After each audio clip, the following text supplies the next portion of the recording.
स्वाध्यायः परमः। Doctor Baba Saheb Ambedkar open university.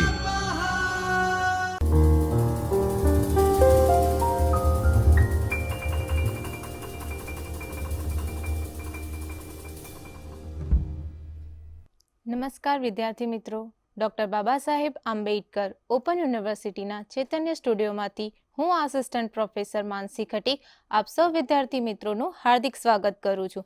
વિદ્યાર્થી મિત્રો, આજે આપણે મળીએ છીએ માસ્ટર ઓફ કોમર્સના પેપર નાણાકીય હિસાબી પદ્ધતિ બ્લોક 1 એમાં યુનિટ નંબર 4 શું છે ભારતીય હિસાબી ધોરણો.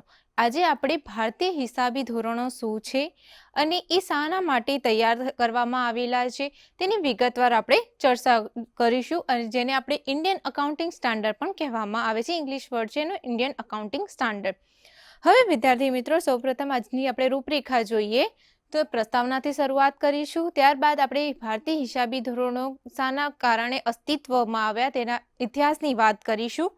ઉપયોગિતા જોઈશું કે તેને શા માટે ઉપયોગમાં લેવા માટે જરૂરી કરવામાં આવ્યું. પછી લાક્ષણિકતાઓ, પછી ઇન્ડિયન EASની યાદી કઈ કઈ છે તેની વિગતવાર આપણે ચર્ચા કરીશું. હવે વિદ્યાર્થી મિત્રો, આપણે શરૂઆત કરીએ કે ભારતીય હિસાબી ધોરણો શું છે. જ્યારે આપણે ભારતીય હિસાબી ધોરણોમાં નામા પદ્ધતિ એ ધંધાની પરિભાષા છે. નામા પદ્ધતિ એ ધંધાની શું છે? પરિભાષા છે. જ્યારે હિસાબી ધોરણો એ વ્યાકરણ છે. હવે ધંધાની જ્યારે પણ વાત કરીએ કે સાચી અને વાજબી આર્થિક પરિસ્થિતિઓનું તારણ એ વાર્ષિક હિસાબોની રજૂઆતને આધારે થાય છે. જ્યારે પણ આપણે ધંધાની સાચી અને વાજબી આર્થિક પરિસ્થિતિઓનું તારણ કાઢવામાં આવે છે ત્યારે વાર્ષિક હિસાબોને આધારે કરવામાં આવે છે. હવે વિદ્યાર્થી મિત્રો, આપણે વાર્ષિક હિસાબો જાણીએ છીએ કે તમે બીકોમ લેવલમાં પણ વાર્ષિક હિસાબો શું છે તેની વિગતવાર ચર્ચા કરીને આવ્યો કે વાર્ષિક હિસાબોની અંદર કે નાણાકીય પત્રકોની અંદર કયા કયા પત્રકો તૈયાર કરવામાં આવે છે. તો એ નાણાકીય પત્રકોની અંદર આપણે તૈયાર કરતા હોઈએ છીએ નફા નુકસાન ખાતું, પાકું સરવૈયું, રોકડ પ્રવાહ પત્રક અને સંકલિત હિસાબો વગેરે જેવા પત્રકો આપણે તૈયાર કરતા હોઈએ છીએ. હવે આ પત્રકો જે તૈયાર કરવામાં આવે છે તો એ પત્રકોની અંદર અલગ અલગ વિગતો પણ આપવામાં આવેલી હોય છે. એ વિગતોને કયા નિયમો લાગુ પડશે અને કેવી રીતે એને લાગુ કરવામાં આવશે તો એ બધીની વાત ક્યાં હોય છે? હિસાબી ધોરણોની અંદર હોય છે. તો નાણાકીય પત્રકોની વિવિધ નીતિ વિષયક, અહીંયા શું વાપરે છે કે નીતિ વિષયક રજૂઆત એક સૂત્રતા લાવવાના ઉદ્દેશથી હિસાબી ધોરણ તૈયાર કરવામાં આવે છે.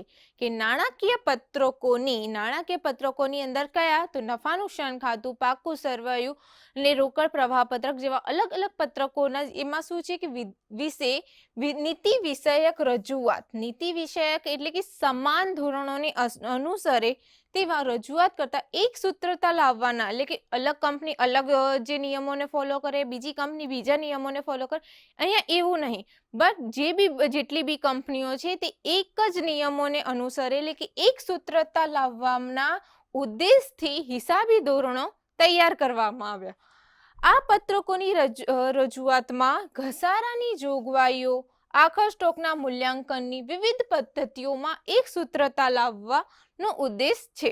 એટલે કે જ્યારે હિસાબી ધોરણની વાત કરીએ તો એ હિસાબી ધોરણો કેમ રચવામાં આવ્યા અને કેમ તેને લાગુ કરવામાં આવ્યું કે જે નાણાકીય પત્રકો છે તે એ નાણાકીય પત્રકોના વિવિધ એક જે નીતિ વિષયકો છે તેને એક સૂત્રતા લાવવા માટે, એટલે કે અલગ અલગ કંપનીઓ એ અલગ અલગ પોતાના નિયમો ન રજૂ કરે અને નિયમોથી ન તૈયાર કરે અને એક સૂત્રતા રહે બધા વાર્ષિક હિસાબોમાં માટે હિસાબી ધોરણો એ તૈયાર કરવામાં આવ્યા.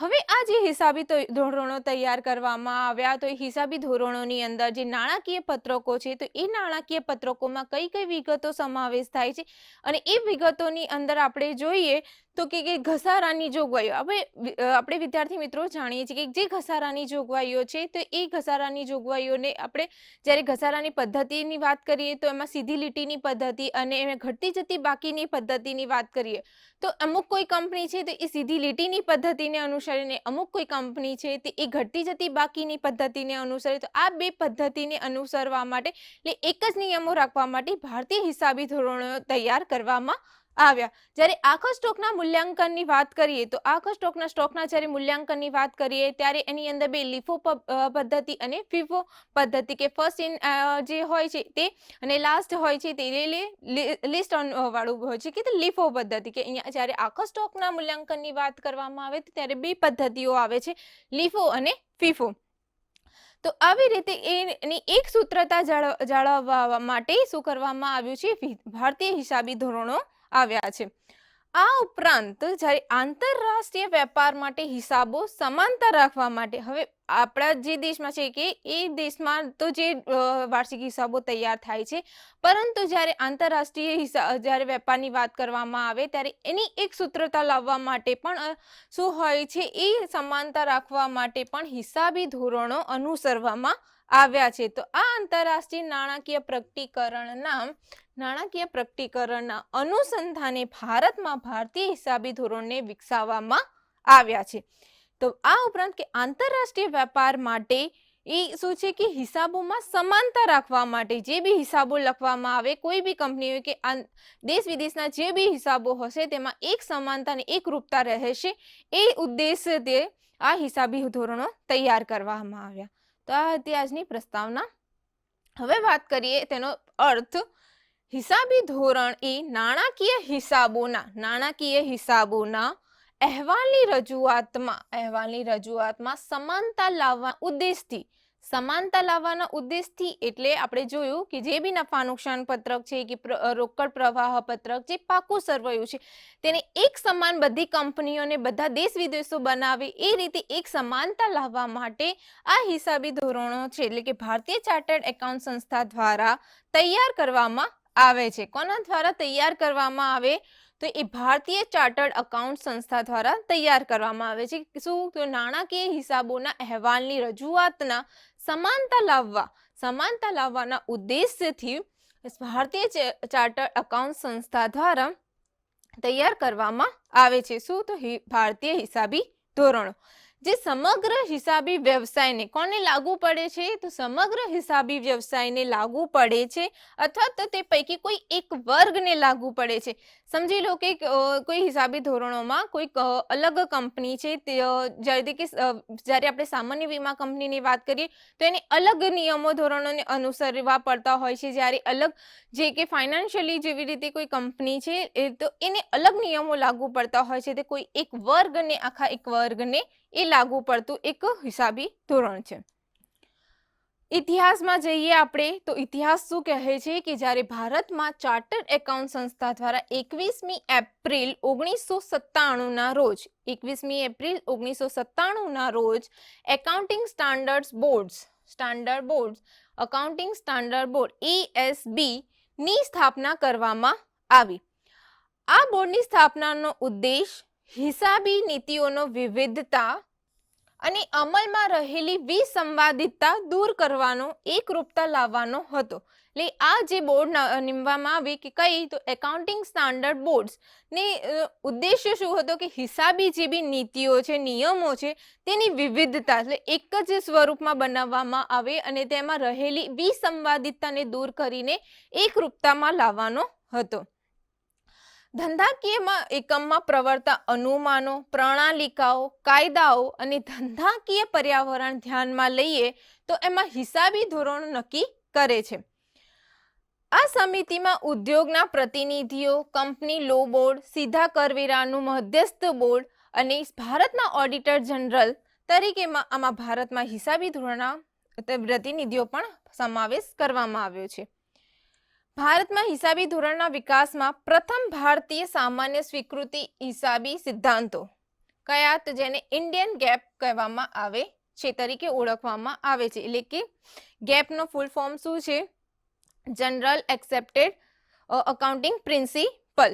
તો આ શું છે એના જનરલ ભારતીય એટલે કે જનરલ સ્વીકૃતિ એક્સેપ્ટેડ હિસાબી અકાઉન્ટિંગ પ્રિન્સિપલ તરીકે તેને ઓળખવામાં આવે છે. તો ગેપનો ફૂલ ફોર્મ આ છે. આંતરરાષ્ટ્રીય હિસાબી સમસ્યાઓનું કાળ અને સ્વરૂપને ધ્યાનમાં લેતા 1973માં આંતરરાષ્ટ્રીય હિસાબી ધોરણો સમિતિ અસ્તિત્વમાં આવી. ક્યારે? તો 1973માં સમિતિ અસ્તિત્વમાં આવી. ને આ સમિતિનો મુખ્ય ઉદ્દેશ શું હતો? તો જેવી રીતે હમણાં આપણે વાત કરી કે એક સૂત્રતા કે નાણાકીય પત્રકોના અહેવાલમાં એક સૂત્રતા નીતિ વિષયક અને રજૂઆત કરતા એકરૂપતા લાવવા માટેનો, તેવી રીતે અહીંયા પણ શું હતું, કાર્ય નવા આંતરરાષ્ટ્રીય હિસાબી ધોરણો એવી રીતે તૈયાર કરવામાં આવે કે જેમનો ઝડપી સ્વીકાર થાય અને સમગ્ર વિશ્વમાં તેનો અમલ થાય. તો આંતરરાષ્ટ્રીય સમસ્યાનું જે હિસાબી સમસ્યાનું નિરાકરણનું શું હતું કે જે આંતરરાષ્ટ્રીય હિસાબી ધોરણો સમિતિ રચવામાં આવી, તો એ લોકોનો ઉદ્દેશ્ય શું હતો કે ઝડપી આ જે હિસાબી ધોરણો તૈયાર થાય અને એટલી જ ઝડપે એ શું છે વિશ્વમાં એ ઝડપથી અપનાવવામાં આવે. તો આ હતો એ ભારતીય આંતરરાષ્ટ્રીય અને આપણે જે બી ભારતીય હિસાબી ધોરણોની વાત કરી છે તેનો ઇતિહાસ. હવે છે હેતુઓ. તો હેતુ એટલે કે ભારતીય હિસાબી ધોરણો તૈયાર કરવાનો મુખ્ય ઉદ્દેશ હેતુ શું હતો, તો હિસાબી જે આપણે આગળ જોઈ ચૂક્યા, ફરીથી અહીંયા છે કે નાણાકીય હિસાબીના અહેવાલ રજૂ કરવા માટેના એક રૂપ નિયમો છે ને જે સમગ્ર હિસાબી વ્યવસાયને લાગુ પડે છે. આમ હિસાબી ધોરણો મુખ્યત્વે નાણાકીય માપન સાથે અને હિસાબોની રજૂઆત સાથે સંબંધ ધરાવે છે. હિસાબી ધોરણો કોની સાથે, કે નાણાકીય માપન અને હિસાબોની રજૂઆત સાથે સંબંધ ધરાવે છે.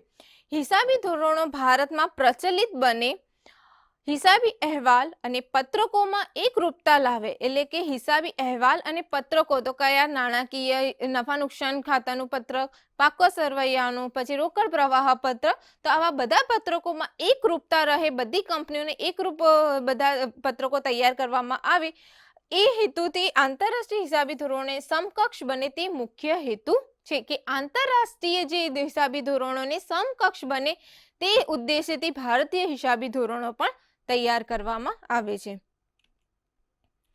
ત્યારબાદ છે ઉપયોગિતાની વાત કરીએ તો ચાર્ટર્ડ એકાઉન્ટ હિસાબી ધોરણો અનુસાર હિસાબો તૈયાર કરવાનો આગ્રહ રાખે છે.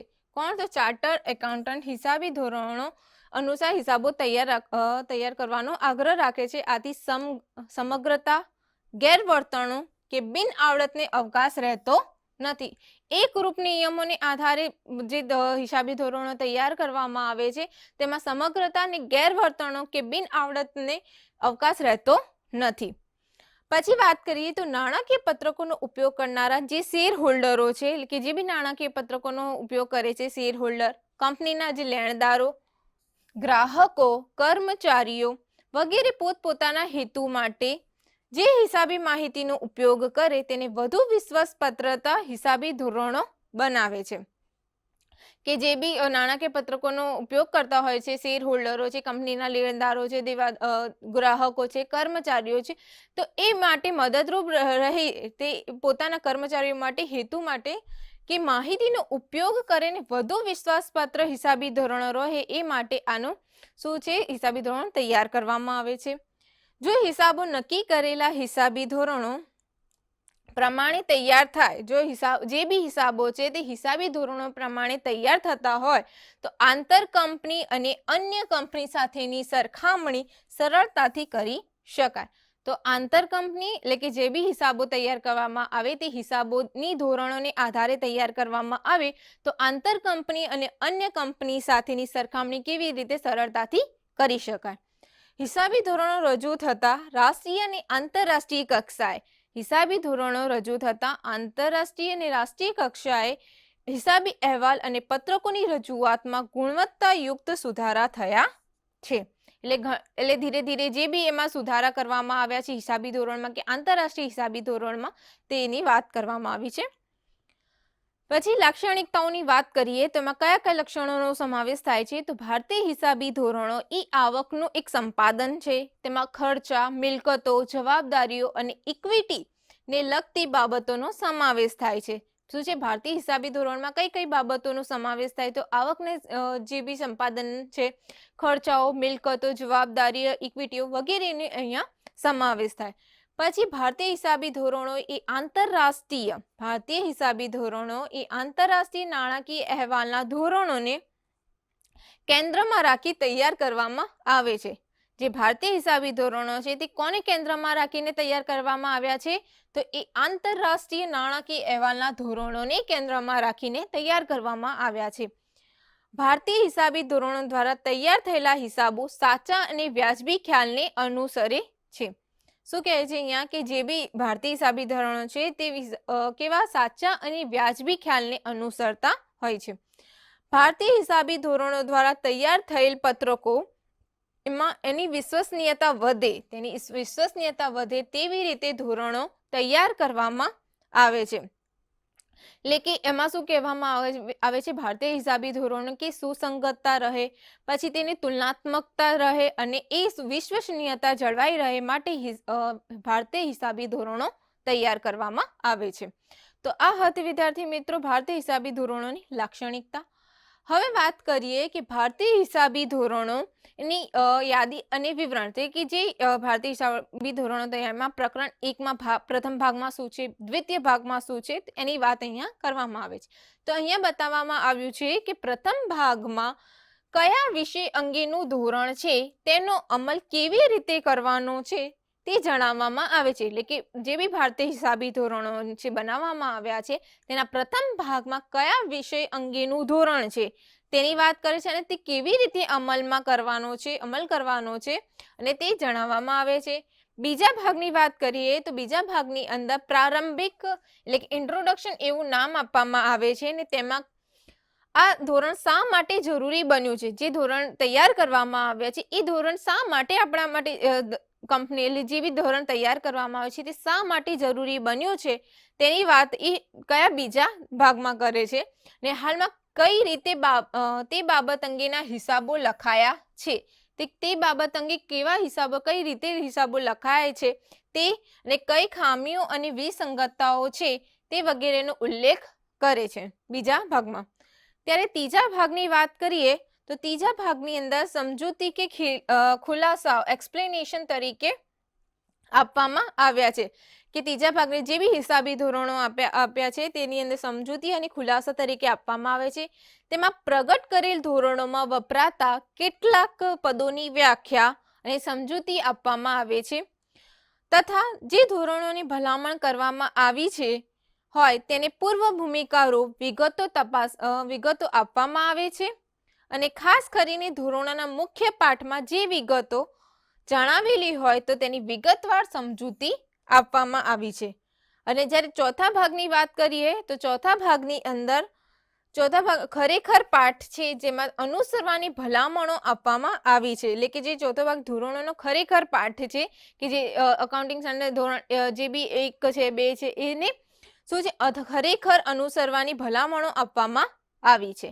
તો આ હતા ભારતીય હિસાબી ધોરણોનું વિવરણ છે કે પ્રથમ ભાગમાં દ્વિતીય ભાગમાં કઈ માહિતી આપેલી છે તે છે. હવે વિદ્યાર્થી મિત્રો જોઈએ તો કે હિસાબી ધોરણો કયા કયા છે અને તેને કેવી રીતે આઈડેન્ટિફાઈ કરવામાં અલગ કરવામાં આવ્યા છે તે. તો ઇન્ડિયન અકાઉન્ટિંગ સ્ટાન્ડર્ડ 1 ની વાત કરીએ તો એની અંદર કયું છે તો નાણાકીય પત્રકોની રજૂઆત. તો નાણાકીય પત્રકોની રજૂઆત કેવી રીતે હોવી જોઈએ અને કેવા પત્રકો હોવા જોઈએ તેની વાત એ અકાઉન્ટિંગ સ્ટાન્ડર્ડ 1 ની અંદર કરવામાં આવી છે. જ્યારે વાત કરીએ કે accounting standard Indian accounting standard આગળ લખ્યું છે IND, તો એ શું છે ઇન્ડિયન અકાઉન્ટિંગ સ્ટાન્ડર્ડ, તો ભારતીય હિસાબી ધોરણો. તો એમ 2 ની અંદર છે તો માલ સામાન ની વાત કરવામાં આવી છે. ઇન્ડિયન અકાઉન્ટિંગ સ્ટાન્ડર્ડ રોકડ પ્રવાહનું પત્રક કેવું હોવું જોઈએ, કેવી રીતે તેની અંદર અલગ વિગતો હોવી જોઈએ તે બધી વાત કરવામાં આવી છે. ઇન્ડિયન અકાઉન્ટિંગ સ્ટાન્ડર્ડ 8 ની વાત કરીએ તો એની અંદર છે અંદાજો એટલે હિસાબી નીતિઓ, અંદાજો અને ભૂલોમાં ફેરફાર, એટલે કે અકાઉન્ટિંગ એસ્ટિમેટ્સ અને એરર શું છે તેની અંદર કેવી એરરો આવી શકે છે અને કે તેને એ એરરને પૂર્ણ કરવા માટે શું હોવું જોઈએ, કયા નિયમો હોવા જોઈએ તેની વાત કરવામાં. તો આવી રીતે અલગ ઇન્ડિયન અકાઉન્ટિંગ સ્ટાન્ડર્ડ આપેલા છે. તો આ બધા જે ઇન્ડિયન અકાઉન્ટિંગ સ્ટાન્ડર્ડ આપેલા છે તે એ આંતરરાષ્ટ્રીય હિસાબી ધોરણોને અનુસરીને અને એને સેમ જ તૈયાર કરવામાં આવ્યા છે. તો આ બધા તમે જોઈ શકો છો કે અલગ ઇન્ડિયન અકાઉન્ટિંગ તે ઇન્ડિયન એસ અતિ ફુગાવાલક્ષી અર્થતંત્રમાં નાણાકીય અહેવાલ, પછી નાણાકીય સાધનો રજૂઆત, શેરદીઠ કમાણી, તે કયામાં આપ્યું છે ઇન્ડિયન અકાઉન્ટિંગ સ્ટાન્ડર્ડ 33 માં આપવામાં આવ્યું છે. બીજા અકાઉન્ટિંગ સ્ટાન્ડર્ડ્સ છે તેની અંદર અકાઉન્ટિંગ સ્ટાન્ડર્ડ 111 માં સંયુક્ત વ્યવસ્થા કે જોઈન્ટ અરેન્જમેન્ટ્સ, આવી રીતે અલગ અકાઉન્ટિંગ સ્ટાન્ડર્ડ આપવામાં આવ્યા છે. તો વિદ્યાર્થી મિત્રો, આપણો ટોપિક અહીંયા પૂરો થાય છે કે ભારતીય હિસાબી ધોરણો શું છે, તે કેમ લાગુ કરવામાં આવ્યું અને કેમ બનાવવાની જરૂર પડી. તો એ બધી વિગતો આપણે આજે સમજ્યા. હવે ફરી આપણે નવા ટોપિક સાથે ફરી મળીશું. Thank you. स्वाध्यायः परमः